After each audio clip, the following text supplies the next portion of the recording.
We meet again! Today, I will be answering your questions that you have commented on my videos cause I noticed na madaming nagtatanong sa comment section ko but sometimes I'm not able to answer them agad kasi busy pa ako sa ACADS and stuff. But for this video, I will be answering as much as I can for every question na nandito sa channel ko. Now, let's start one by one. Dito muna tayo sa pinakataas. Mag-zoom in ako dito. Yan. Okay. So, from Shanelin Reyes, I'm looking po for Ryzen 5600G and 16 gigs of RAM. As of now, ang hirap maghanap ng set with desktop monitor. So, the thing about buying sets today is ang mataas yung nila ng mga physical stores, mataas yung tubo kasi they want to sell with set na, example, yung mga CPU plus motherboard. Yung friend kong isa, pumunta sa PC Express.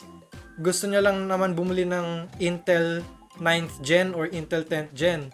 Pero may MOBO na siya. Pero yung mga items doon sa PC Express, lahat ng CPU bundle only. So I feel like it's bundle only. It's because it's either face out or anti-scalper. If gusto mo maghanap ng ganyang parts, you can either look at techmoversph.com. I'm not sponsored, but I ordered there before and maayos naman yung prices nila. For GPU, not so much, but yung mga CPU prices nila doon is very cheap. So if you're interested in buying a CPU, I suggest you check out techmoversph.com, and maybe you can also check ECPC if you want to buy local. Kasi sa Tech Movers, usually galing China yung nila. There's your answer. Ano pa?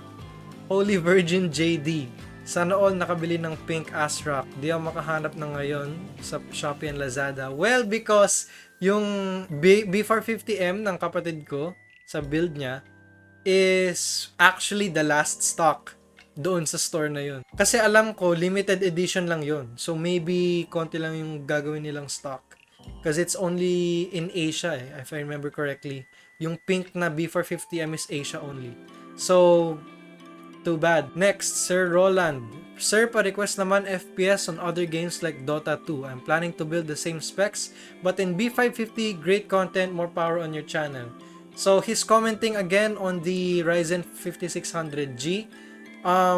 Pwede naman. Nandun naman yung PC sa kwarto ng sister ko, naglalaro siya Valorant right now. You want me to do more FPS testing, ipapa-install ko lang. So maybe I'll do Dota 2, other games like CSGO. You can just request me any other games na gusto nyong i-benchmark ko.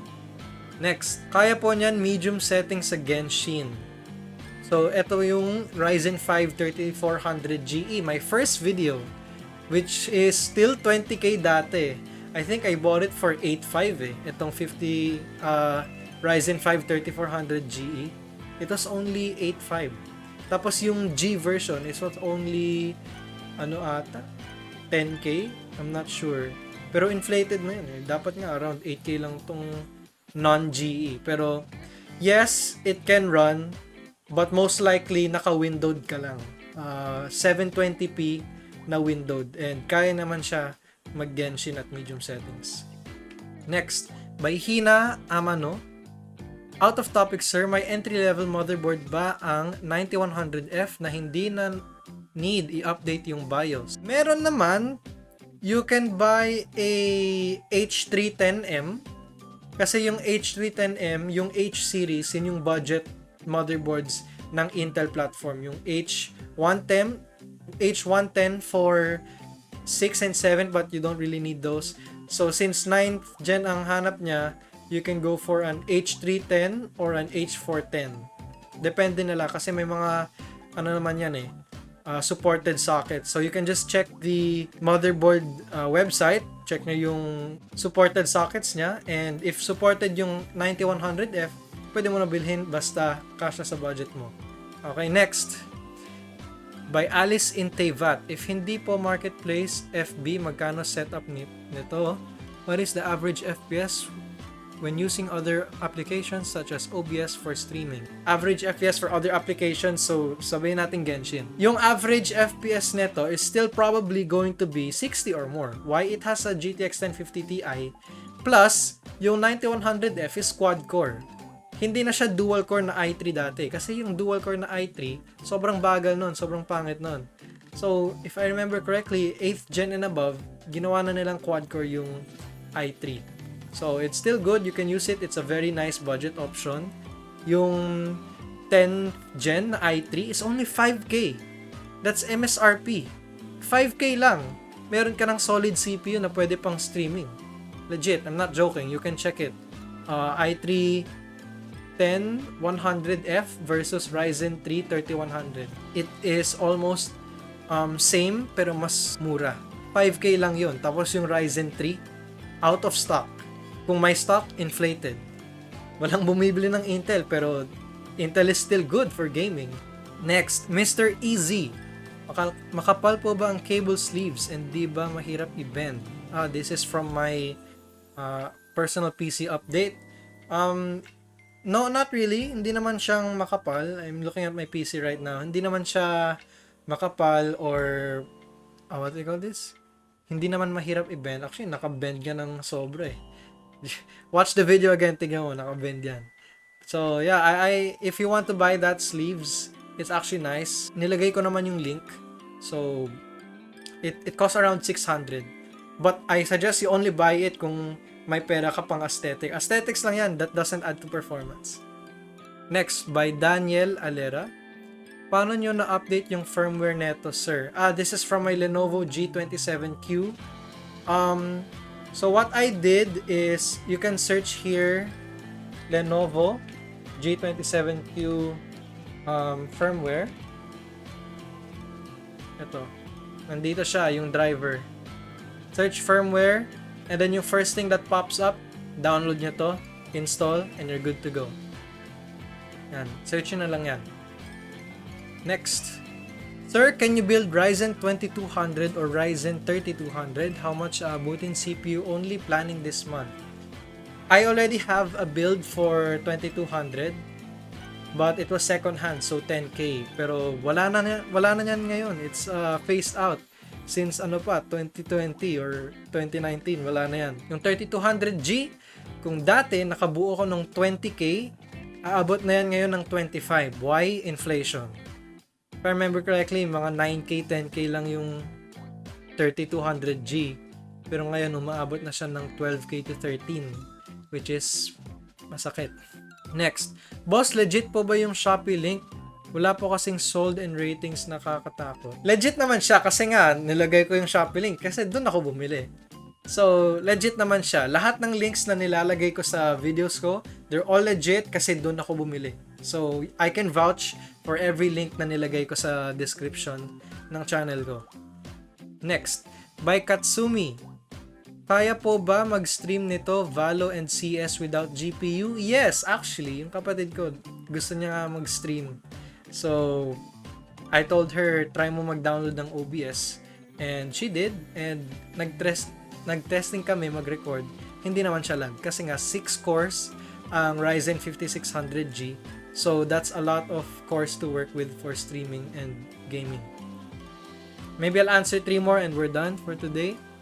If I downgrade the GPU to, let's say, GTX 750 or GT 1030, malaki po ba ang difference in FPS? I don't plan on recording or streaming, but it would be a good option. That depends on what games you want to play. For GTX 750 and GT 1030, most likely, hanggang esports games ka lang. Like Dota 2, League of Legends, Valorant, CSGO. But don't expect to be playing The Witcher, GTA 5, Monster Hunter, Destiny 2, Titanfall, basta yung mga AAA games. Kasi itong 1050 Ti is borderline AAA. Kasi yung 1060, that's your best mid-range na for every game. You can run anything. And yung 1050 Ti is just slightly slower. It's possible to game with a 1050 Ti on AAA titles. Pero etong GTX 750 and 1030, if you're only gonna play esports games, yung mga games na hindi graphics demanding, okay lang naman. Next, last two. So, kailangan talaga may Ryzen 3000 series ka muna or lower to update the BIOS bago ilagay yung Ryzen 5 5th Gen. If wala akong CPU I'm planning to buy, is there a way to update BIOS without using Ryzen CPU? Pwede ko ba siyang i-update sa computer stores? Okay, so let's answer one by one. Kailangan ba talaga ng Ryzen 3000 series? If you're gonna do it by yourself, yes, you need a Ryzen supported ng B450. Kasi yung mga B450M, they support 5th Gen, but not out of the box. Kailangan mo ipa-update sa seller or ipa-update or pwede mo siya i-update kung meron siyang BIOS reset button. May mga tutorials dito. Here, I'll show you.